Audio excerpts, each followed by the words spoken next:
আসসালামু আলাইকুম দর্শক শুভেচ্ছা নিন। আপনাদের সবাইকে স্বাগত জানাচ্ছি আমি কনক সারোয়ার আজকের অনুষ্ঠানে। দর্শক শিরোনাম দেখে বুঝতে পারছেন যে আম বিডিআর হত্যা মামলায় আ যে বিডিআর যে স্বাধীন কমিশন সেই স্বাধীন কমিশনের আ অভিযুক্ত সাবেক আ মেজর আব্দুল হাফিজ খন্দকার আব্দুল হাফিজ তিনি প্রকাশ্যে আ দাওয়াত খেয়ে বেড়াচ্ছেন সেনাপ্রধানের বাসভবনে, বঙ্গভবনে। তিনি তার ফেসবুকে নিষিদ্ধ আওয়ামী লীগের পক্ষে প্রচারণা চালাচ্ছেন। নানা রকমের আ কি বলবো? মানে ভয়ংকর সব কথাবার্তা বলছেন। কিন্তু আ আমাদের গোয়েন্দা সংস্থা ডিজিএফআই যাদের প্রধান দায়িত্ব হচ্ছে সামরিক বাহিনীর কর্মরত এবং অবসরপ্রাপ্ত অফিসারদের গতিবিধি কার্যক্রম মনিটর করা। তারা মোটামুটি ধরেন শীতনিদ্রায় আছে। তারা এই বিষয়টি নিয়ে আ কোনো মাথা ব্যাথা নাই আরকি। সব ফ্রি স্টাইল চলছে। পাশাপাশি আ ডিজিএফআই তে এখন যারা আছেন তাদের সাথে বর্তমান তারেক রহমান সরকারের একে টানাপোড়েন চলছে। ডিজিএফআই সেই আগের স্টাইলে নানা রকমের কথা বলার চেষ্টা করছেন। সে বিষয়গুলো নিয়ে আসছি। ১ম এ আমরা একটু বলি এই যে খন্দকার হাফিজ, খন্দকার আব্দুল হাফিজ, এই খন্দকার আব্দুল হাফিজ হচ্ছেন এই ভদ্রলোক এবং এই ভদ্রলোক সেনাবাহিনী থেকে অবসরে গেছেন বিএনপির গত আমলে এবং এরপরে তিনি ধরেন আওয়ামী লীগের হিসেবে আবির্ভূত হয়েছেন এবং আওয়ামী লীগের তিনি হুম আ একটি স্থানীয় শাখার তিনি নেতা। সে সম্পর্কে আসছি। তার আগে একটু বলি যে বিডিআর রিপোর্টে এই খন্দকার আব্দুল হাফিজ সম্পর্কে কি বলা হয়েছে? আমি যদি বিডিআর কমিশনের যে রিপোর্ট সেই রিপোর্টটার থেকে আপনাদেরকে একটু দেখাই। এখানে ধরেন যাদেরকে অভিযুক্ত করা হয়েছে তার মধ্যে শাহীন সিদ্দিক, তার মেজর জেনারেল তারেক আহমেদ সিদ্দিকের wife, lieutenant colonel Faruk Khan, Matia Chowdhury, Meher Afroz চুমকি, তোরাব আলী, লেদার লিটন, তোরাব আলীর পুত্র এবং এরপরেই হচ্ছে মেজর আব্দুল হাফিজ যিনি ২৬ লং কোর্সের আ হুম আ ২৬ লং কোর্স থেকে সেনাবাহিনীতে যোগ দিয়েছিলেন এবং সেখানে বলা হয়েছে যে মেজর হাফিজ ২০০০ ২৫ মেজর হাফিজ ২৫-২৬ ফেব্রুয়ারি ২০০৯ এর পূর্বে বেশ কয়েক শুক্রবার পিলখানার ভেতরে মেসের পাশের অফিসার বাসস্থানের নিকটে এসে ডিএডি নাসিরের সাথে দেখা করে আলাপ আলোচনা করেছেন। ঘটনা ঘটার পরপরই তিনি ডিএডি নাসিরের সাথে মোবাইলে কথা বলেছেন বলে তিনি নিজেই স্বীকার করেছেন। ঘটনার দিন তিনি সারাদিন আওয়ামী লীগ ব্যক্তিবর্গের উম সাথে পিলখানার বাইরে কাটিয়েছেন প্রহসনমূলক অস্ত্র সমর্পণ আয়োজন এবং রাজনৈতিক যোগাযোগের মাধ্যমে বিদ্রোহী ও হত্যাকারীদের সাথে সমন্বয়ে তিনি গুরুত্বপূর্ণ ভূমিকা পালন করেছেন। তার এহেন কর্মকাণ্ড ষড়যন্ত্রকারীদের সাথে তার গভীর যোগসাজশ প্রমাণ মেজর খন্দকার আব্দুল হাফিজকে নিম্ন বর্ণিত দোষী সাব্যস্ত করেছে ষড়যন্ত্র হত্যাকারীদের সঙ্গে যোগসাজশ অর্থাৎ একদম পরিষ্কার এই রিপোর্টে হাফিজ সম্পর্কে বলা হয়েছে। এখন এই রিপোর্টের পরে জেনারেল আ কি বলবো? আ মানে বিডিআর কমিশনের এই রিপোর্টের পরে কিন্তু হাফিজ ফ্রি স্টাইল ঘুরে বেড়াচ্ছে। আমি আপনাদেরকে দেখাই যে মেজর হাফিজের যে ফেসবুক পোস্ট, সে ফেসবুক পোস্ট থেকে সরাসরি যদি দেখাই মার্চের ২১ তারিখে আজ মাননীয় আজ ঈদের দিনে মাননীয় সেনাপ্রধানের আমন্ত্রণে সেনা ভবনে এই দেখেন সেখানে সেনা ভবনের ছবি যে জেনারেল ওয়াকারের সঙ্গে মেজর আব্দুল হাফিজ আ তিনি ছবি দিচ্ছেন। তার বিভিন্ন কর্মকর্তাদের সঙ্গে তিনি ছবি দিচ্ছেন। নানাভাবে ধরেন ঈদ আয়োজনে আছেন। তো ধরেন বিডিআর হ অ অ হত্যাকাণ্ডের অভিযোগে যাকে অভিযুক্ত করা হয়েছে, তিনি সেনা ভবনে জেনারেল ওয়াকারের আমন্ত্রণে তিনি দাবি করছেন মাননীয় সেনাপ্রধানের আমন্ত্রণে। তো সেনাপ্রধান তো আর আমন্ত্রণ দেয় না। তার একটা উইং থেকে আমন্ত্রণ পত্রগুলো যায়। নিশ্চয়ই আমন্ত্রণ পত্রগুলো ভেটিং হয়।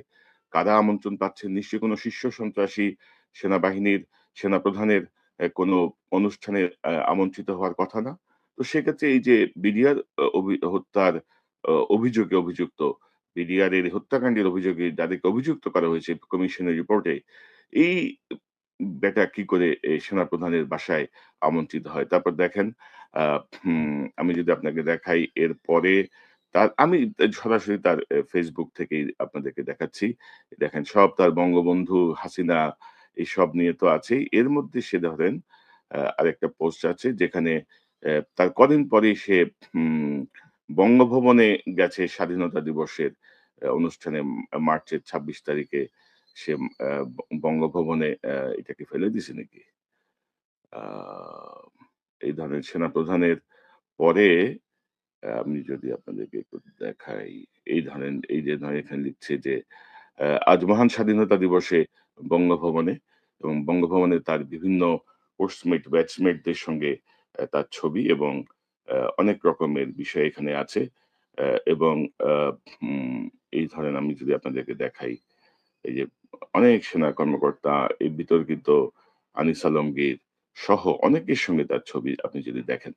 তো বিডিআর হত্যাকাণ্ডের অভিযোগে যে লোকটা অভিযুক্ত আ সে বঙ্গভবনে দাওয়াত পায় এবং সেনাবাহিনীর ইউনিফর্ম পরা মানুষজন তার সাথে ছবি তোলে। মানে আপনি আপনি যদি দেখেন এই বিষয়টা আপনি কিভাবে দেখবেন? কিভাবে দেখছে আমাদের ডিজিএফআই? ডিজিএফআই এর কাছে খবর নাই এগুলা? এবং আপনি আরেকটা ভয়ংকর একটা জিনিস বিষয় দেখাই। এই ধরেন এই যে আব্দুল হক খন্দকার, এই হাফিজ, আপনি যদি তার ইয়েতে যান আ উম Facebook এর প্রোফাইল হচ্ছে এটি তার এবং এখানে ধরেন সে ২৩ ঘন্টা আগে তার পোস্ট হচ্ছে আ রক্তচক্ষু ভয় বাধা কিছুই থামাতে পারবে না তাকে। তিনি, তিনির উপরে আবার চন্দ্রবিন্দু দিছে আরকি। অতি ভক্তি চোরের লক্ষণ আছে না? তিনির উপরে কখনো চন্দ্রবিন্দু হয় না। তিনি বারবার ফিরে আসবেন এই মাটিরই টানে। পিতার রক্তে রঞ্জিত স্বীয় মাতৃভূমিতে কোটি, কোটি মানুষের মানে আজ এরা এই হাসিনারে ইয়ে করতেছে এবং আপনি যদি দেখেন এই যে আমি যদি এই যে হাসিনারে নিয়ে তার বহু পোস্ট আ হাসিনারে হাসিনা নাকি সবার অক্সিজেন আ তারপর তার থেকে একটা ভয়ংকর পোস্ট দেখলাম এখানে আমি। আমি যদি এই ভয়ংকর পোস্টটা যদি আপনাদেরকে একটু দেখাই যে বাংলাদেশে থেকে অ্যা বাংলাদেশের আ এই দেখেন এই ছবিটা আপনারা একটু দেখেন। সে নিষিদ্ধের রাজনীতি ও সংসদীয় সার্বভৌমত্বের সংকট। এই শিরোনামে একটা লেখা আ লিখেছে খন্দকার এ হাফিজ পিএইচডি সিএফএফপি সাবেক মেজর বাংলাদেশ সেনাবাহিনী ও রাজনৈতিক কর্মী। এখানে সে যে ছবিটা দিয়েছে এই ছবিটা হচ্ছে আ এই ছবি অর্থাৎ ডেমোক্রেসি প্রোহিবিটেড গণতন্ত্র নিষিদ্ধ। আমি আপনাদেরকে এই ছবিটা আরেকটু ভালোভাবে দেখাতে পারি। আমি যদি আপনাদেরকে দেখাই ধরেন আ মানে কি পরিমাণ অডাসিয়াস বিষয় আপনি যদি দেখেন, এই দেখেন। অর্থাৎ আমাদের পার্লামেন্ট ভবনের উপরে সে একটা ইয়ে বসিয়েছে ডেমোক্রেসি প্রহিবিটেড গণতন্ত্র নিষিদ্ধ এবং এখানে একটা তালা মেরে দিয়েছে। এটা এপ্রিলের ৬ তারিখের পোস্ট। তো বাংলাদেশে একটি নির্বাচিত সরকার বিদ্যমান। বাংলাদেশে একটি নির্বাচিত সরকার কাজ শুরু করেছে। সেখানে অ্যা এই জাতীয় পোস্ট কি আমাদের গোয়েন্দা সংস্থার নজরে পড়ে না? মানে আমি এটা একটু জানতে চাই। আমি যদি তার Facebook এ আবারও একটু যাই, তাহলে আপনাদেরকে আমার দেখাতে সুবিধা হবে। আ এই দেখেন মানে দালালির কত রকম প্রকাশ। স্বপ্নে মাননীয় নেত্রীকে দেখলাম, উনার চরণধুলি নিলাম। উনি ভালো আছেন। মানে পাগলের সুখ মনে, মনে। দেখেন মানে কত মানে একটা সেনা কর্মকর্তা বিডিআর এর আ অভিযোগে হত্যাকাণ্ডের অভিযোগে অভিযুক্ত ব্যক্তি সে ধরেন তার এই সেনাবাহিনীর যে ইউনিফর্ম, সেই ইউনিফর্ম সহ সে ঘন, ঘন তার ছবি পোস্ট করে এবং এটা হচ্ছে মার্চের ৩০ তারিখের ছবি। সে যে মানে এগুলো এক ধরনের রাজনৈতিক উদ্দেশ্য থেকে সে করে। পুলিশ হত্যার বিচার চায় সে।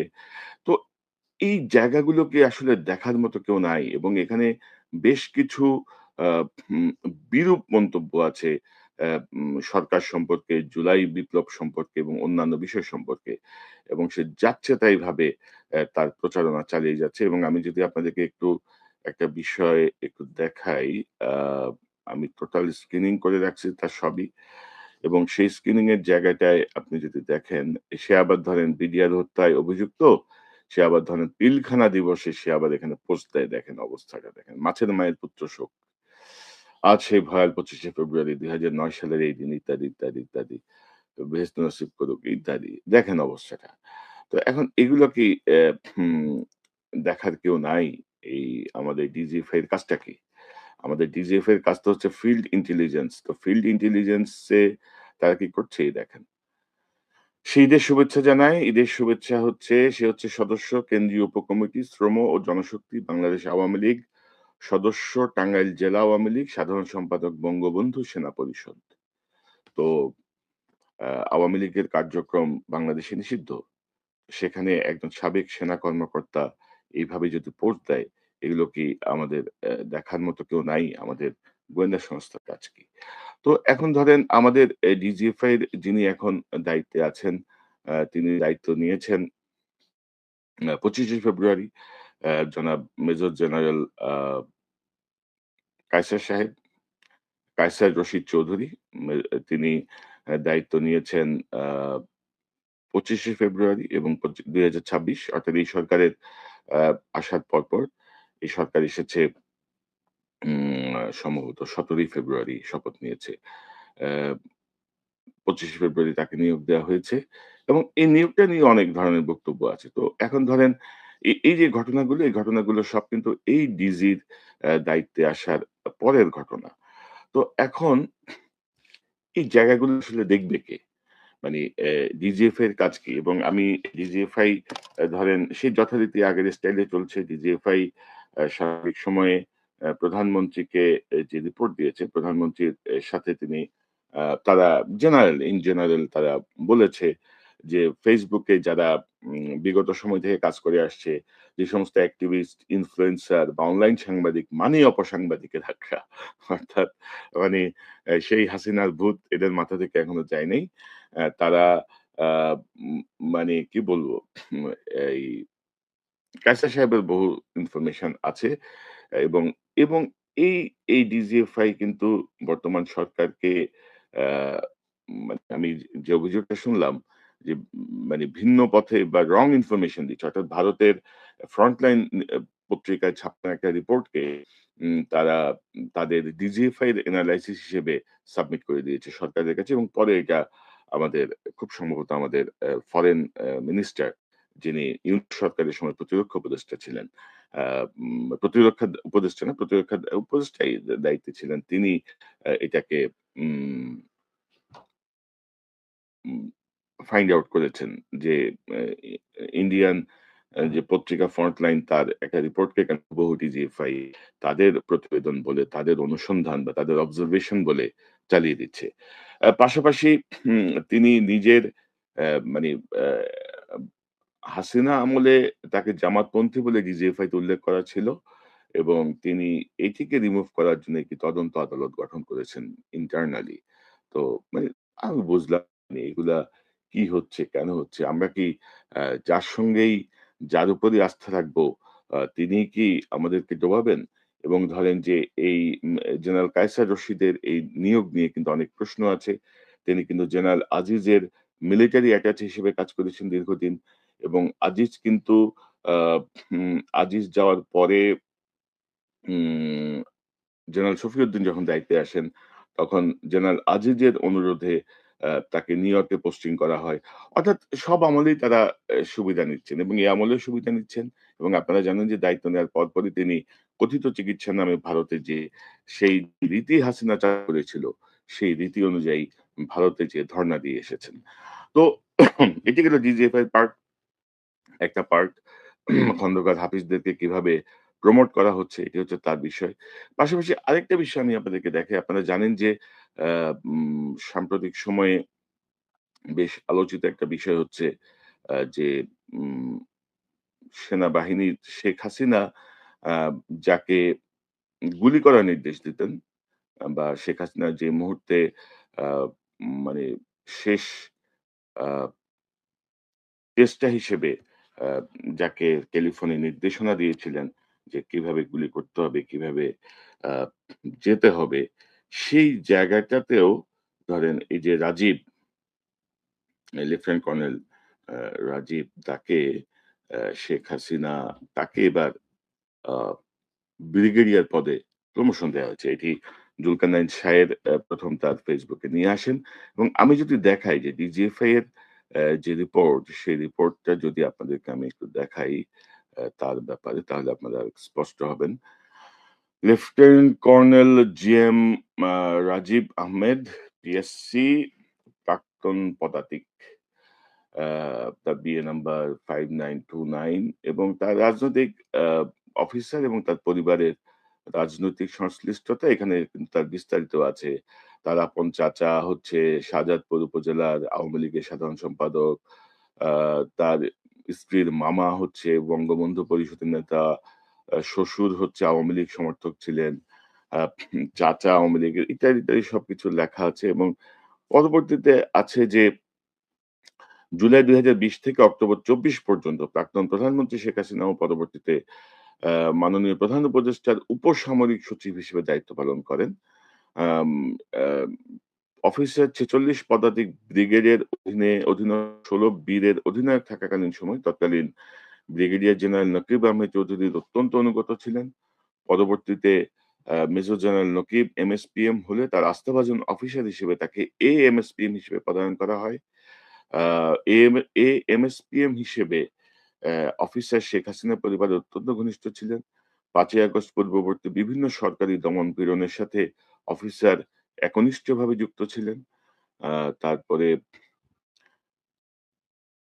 শেখ হাসিনার দমন-পীড়ন সংক্রান্ত প্রচুর আদেশ তিনি পুলিশ এবং অন্যান্য আইনশৃঙ্খলা প্রয়োগকারী সংস্থাকে নিয়মিত প্রদান করতেন এবং তাদের বিভিন্ন জিজ্ঞাসার সমাধান করতেন। শেখ হাসিনার অত্যাচারের নির্দেশের একটি অডিও ইতিমধ্যেই সামাজিক যোগাযোগ মাধ্যমে ভাইরাল হয়েছে। আ অফিসার সহকারী সামরিক সচিব হিসেবে অফিসার সহকারী সামরিক সচিব হিসেবে ২০২০ সালে প্রধানমন্ত্রীর কার্যালয়ে গমনের পর একটানা ৪ বছর ২ মাস হাসিনার পতনের আগ পর্যন্ত সেখানে অবস্থান করেন। অর্থাৎ তার ব্যাপারে কিন্তু একদম পরিষ্কার একটা আ রিপোর্ট এখানে আছে। কিন্তু এই রিপোর্টের পরেও বিস্ময়করভাবে তাকে কিন্তু এই সাম্প্রতিক সময়ে গত ২ সপ্তাহ আগে তাকে এম ব্রিগেডিয়ার পদে প্রমোশন দেয়া হয়েছে। তো গোয়েন্দা সংস্থার রিপোর্ট সরকার কেন আমলে নিল না? বা বা বা যারা এই বোর্ডে আছেন তারা কি হাসিনারই লোক? তারা কি মনে করছেন যে এই লেফটেন্যান্ট কর্নেল রাজীবের এটি কৃতিত্ব যে সে গুম ক যে হাসিনার নির্দেশে সে আ খুনের নির্দেশগুলো সে ক্যারি করেছে, হাসিনার অনুগত ছিল। তাকে প্রমোশন দিতেই হবে। তো তারেক রহমানের সরকার কি এভাবে খুব বেশিদিন রান করতে পারবে? খুব বেশিদিন এগুতে পারবে? অর্থাৎ আপনি যদি দেখেন যে এই রিপোর্টটাকে যদি আ খুব সম্ভবত এটা গোয়েন্দা সংস্থার রিপোর্ট তো নিঃসন্দেহে এবং আমার ধারণা এটা ডিজিএফআই রিপোর্ট। কারণ প্রমোশনের আগে এই জাতীয় একটা অ্যাসেসমেন্ট দেয় এবং মূলত ডিজিএফআই এর অ্যাসেসমেন্ট এ থাকে সবচেয়ে বেশি। বিশেষ কারণ কাজই হচ্ছে অফিসারদের আমলনামা তৈরি করা, অফিসারদেরকে পর্যবেক্ষণ করা। আ যারা কর্মরত আছেন তাদের তো বটেই, যারা অবসরে গেছেন তাদেরও।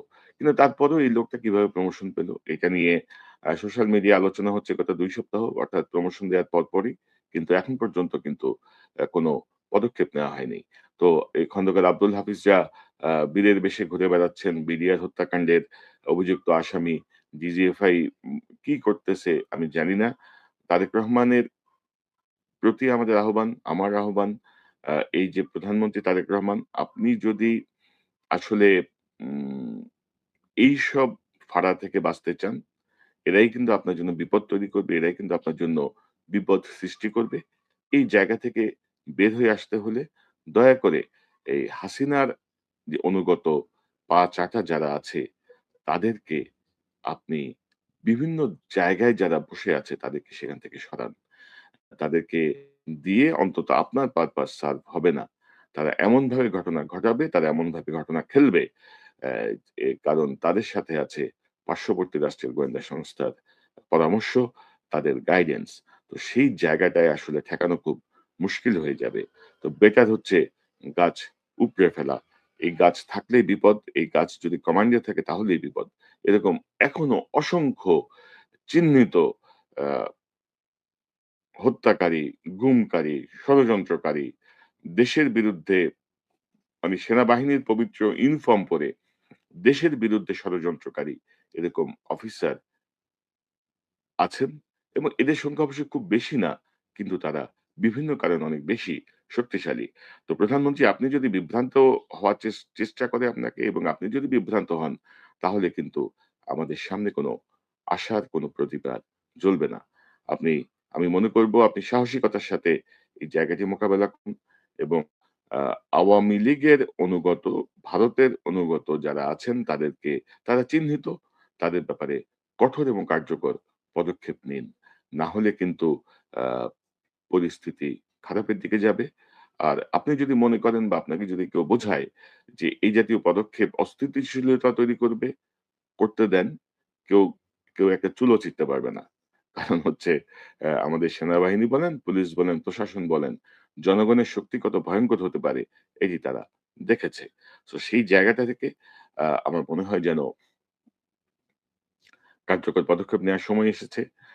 এবং যারা আওয়ামী স্টাইলে আমরা যারা কাজ করি, আমাদেরকে যারা এখনো ওই গুজব, অপপ্রচার, হাসিনা স্টাইলে যারা বলছে, তাদের ব্যাপারে আপনার একটু সতর্ক থাকা উচিত। কারণ আমি মনে করি আপনার সেই বিবেচনাবোধ বা আপনার সেই পর্যবেক্ষণ আছে যে হাসিনার বিরোধী আন্দোলনে, হাসিনা বিরোধী সংগ্রামে এই ফ্যাসিস্টকে বিতাড়িত করার ক্ষেত্রে আমাদের যে জোরালো ভূমিকা সেটি নিশ্চয়ই আপনি বিস্মৃত হননি। আশা করি বিস্মৃত হবেনও না। এবং এই জাতীয় অপপ্রচারের রিপোর্টে আপনি এই জাতীয় আ অপপ্রচার তকমা দেয়া রিপোর্টকে আপনি নিশ্চয়ই ইগনোর করবেন বা আপনি আ তাদের বিরুদ্ধে ব্যবস্থা নিবেন। কারণ তারা আপনাকে সত্য কথাটি আপনার কানে যাক, সত্য কথাটি আপনি জানেন, সেটি তারা চায় না। তারা আপনি বুঝতেই পারছেন, আপনি দেখতেই পাচ্ছেন যে বিডিআর হত্যাকাণ্ডের অভিযুক্ত ব্যক্তি যদি এভাবে ঘুরে বেড়ায়, সেনাপ্রধানের সঙ্গে যদি ছবি তোলে, সেনা ভবনে যদি যেতে পারে, বঙ্গভবনে যদি দাওয়াত পেতে পারে, তাহলে আর কি বাকি থাকে? তাহলে আর কি ঘোড়ার ডিমের ডিজিএফআই এর গোয়েন্দা, কি ঘোড়ার ডিমের এদের পর্যবেক্ষণ, কি ঘোড়ার ডিমের কাজ? পাশাপাশি অ্যা এই রিপোর্টটা আমি বলব যে রিপোর্ট রাজীব সম্পর্কে দেওয়া হয়েছে তার প্রমোশনের আগে, সেটি কেন কারা ইগনোর করল? সে বিষয়টি নিয়েও আমার মনে হয় যে আপনি একটু অনুসন্ধান করে দেখা উচিত। কারণ আ এই যে বিষয়গুলো মানে আমরা একটি স্থিতিশীল বাংলাদেশ চাই। আমরা একটি আ গণতান্ত্রিক বাংলাদেশ চাই। আমরা একটি ভয় ভীতিমুক্ত বাংলাদেশ চাই। এবং আপনারা দেখছেন সাম্প্রতিক সময়ে আ ডিজিএফআই কিভাবে ব্যাংকগুলো দখল করেছিল হাসিনা নির্দেশে। যদিও হাসিনা নির্দেশের কথা কেউ বলছে না। ডিজিএফআই তো আর স্বপ্রণোদিত হয়ে কাজ করে না। কারণ আপনারা অনেকেই জানেন যে ডিজিএফআই কিন্তু সরাসরি প্রধানমন্ত্রীর নিয়ন্ত্রণের একটি প্রতিষ্ঠান। ডিজিএফআই কিন্তু আ সেনাপ্রধানকেও কিন্তু মনিটর করার অধিকার রাখে। সেনা অর্থাৎ সকল জায়গায় ডিজিএফআই নিয়ন্ত্রণ আ প্রতিষ্ঠা করতে পারে রাষ্ট্রের স্বার্থে। কারণ তারা প্রধানমন্ত্রীর একেবারে মানে কি বলবো অনুগত বাহিনী হিসেবেই কাজ করে, অনুগত একটা ডিপার্টমেন্ট। তো সেখানে এগুলো কি হচ্ছে? সেখানে এগুলো কি হচ্ছে, কিভাবে হচ্ছে? আমার মনে হয় যে জনাব তারেক রহমান আপনি এই বিষয়টি আরেকটু খতিয়ে দেখবেন, কার্যকর পদক্ষেপ নেবেন যেন এই জাতীয় বিতর্কিত লোকজন, অভিযুক্ত লোকজন, হাসিনার পক্ষে যারা প্রচারণা চালাচ্ছে তাদেরকে যেন আ আমরা এতটা উৎফুল্ল হতে না দেখি। তাদেরকে যেন যথাযথ বিচারের মুখোমুখি করা যায়। তাদের পাপের শাস্তি যেন তারা পায়। এই যে ধরেন একটা ভয়ংকর বিষয় দেখেন। এই যে মেজর জেনারেল জিয়াউল হাসানের নিঃশর্ত মুক্তি চায় এরকম একটা পোস্ট আ জনৈক ব্যক্তি মানে খুনি জিয়ার কাছের লোকজন দিয়েছিল। সেখানে এসে খন্দকার ইয়া হাফিজ মন্তব্য করেছে, "মুক্তি চাই, দিতে হবে।" আপনি ভাবতেছেন যে বিষয়টা বুঝতে পারছেন আপনারা? সে কতটুক কি কি মানসিকতা পোষণ করে? যেই খুনি জিয়ার যেটি মোটামুটি প্রমাণিত যে সে কিভাবে মানুষ হত্যা করেছে, গুম করেছে, খুন করেছে। তার নিঃশর্ত মুক্তি চায় এই খন্দকার আব্দুল হাফিজ। মেজর খন্দকার আব্দুল হাফিজ 26 লং কোর্সের এই সাবেক এই সেনা কর্মকর্তা। তো এগুলো আমি আমরা কাকে বলবো? আমাদের বলার জায়গা কোথায়? আমাদের বলার কে আছে? আ তুলে ধরা হলো। আশা করি মাননীয় প্রধানমন্ত্রী কার্যকর পদক্ষেপ নেবেন। আ আমার মনে হয় তিনি দেশের বাইরে ১৮ বছর থেকে তার যে পর্যবেক্ষণ, সেই পর্যবেক্ষণের জায়গায় তাকে বিভ্রান্ত করা এতটা সহজ হবে না। সাময়িকভাবে হয়তো হতে পারে। কিন্তু এতটা বিভ্রান্ত করা সহজ হবে না। তিনি তার শত্রু, মিত্র, বন্ধুকে শত্রুকে তিনি সেটি আইডেন্টিফাই করতে সক্ষম হবেন। দর্শক এই চ্যানেলটি সাবস্ক্রাইব করে আমাদের পাশে থাকুন। এই চ্যানেলের মেম্বারশিপ নিয়ে আমাদের পাশে থাকুন। আবারও দেখা হবে ইনশাআল্লাহ। আসসালামু আলাইকুম।